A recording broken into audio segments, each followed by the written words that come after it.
Hello everyone, I'm Dr. Mohan Banker from Bankers Vasco Hospital. અને આજે આપણે વાત કરવા જઈ રહ્યા છીએ કે vote is the piles. Piles શું છે અને એ કેવી રીતે થાય છે અને એની એડવાન્સ ટ્રીટમેન્ટ શું છે.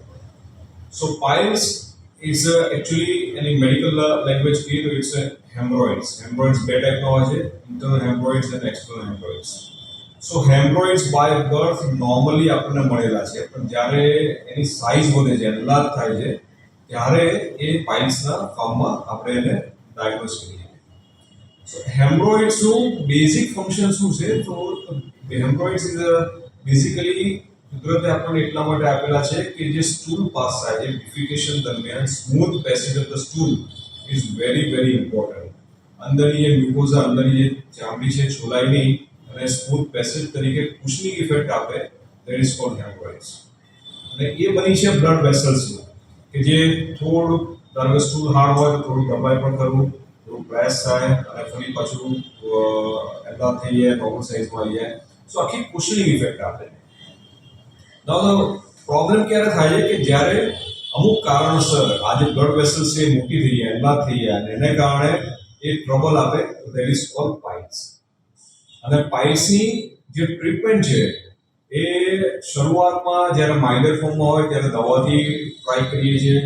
સ્પેશિયલ મેડિકેશન્સ કે જેને કારણે પાઇલ્સમાં ઘણી બધી શરૂઆતના કેસમાં રાહત થાય છે.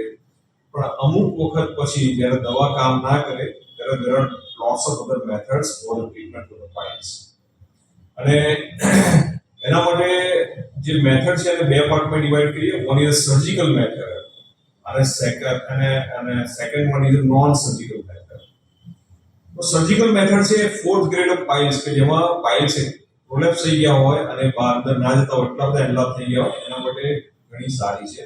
પણ એવા જે પાઇલ્સ હોય છે હાર્ડલી 2 થી 3% હોય.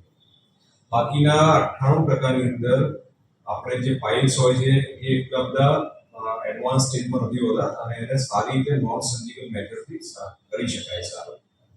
સો what is known surgical method? Non surgical મેથડમાં there are multiple options.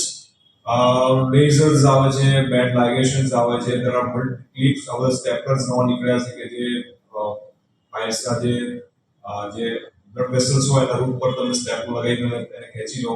પણ આ બધામાં રિકરન્સ થતો હોય છે. ફરીથી ક્યારે એ ફરી પાઇલ્સ નવા ડેવલપ થતા હોય છે. So what is the good permanent solution for the piles? So that is called advance treatment, haemorrhoidal artery embolisation. પાઇલ્સનું તમે બેઝિક સમજો કારણ. તો પાઇલ્સનું કારણ છે કે બ્લડ વેસલ્સમાં એક્સેસિવ બ્લડ ડિપોઝિટ થઈને ભરાઈ રહે છે, એને કારણે ધીમે ધીમે વધતું જાય છે. હવે જો બ્લડ ફ્લો એક્સેસિવ ભરાઈ રહે છે એને તમે રેગ્યુલેટ કરો, એ જ ઓછું કરી નાખો, તો તમારો રૂટ કોઝ છે તમે એલિમિનેટ કરી નાખશો.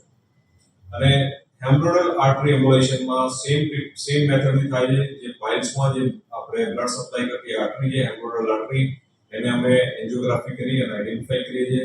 એમાં સ્મોલ પાર્ટિકલ્સ આવે છે, એ ઇન્જેક્ટ કરીએ જેને કારણે એનો બ્લડ સપ્લાય ઓછો થઈ જાય છે. અને જેવો બ્લડ સપ્લાય ઓછો થાય એટલે પાઇલ્સમાં બ્લડ ભરાતું ઓછું થઈ જાય છે, તેને કારણે સાઇઝમાં ઘણું રિડક્શન આવે છે.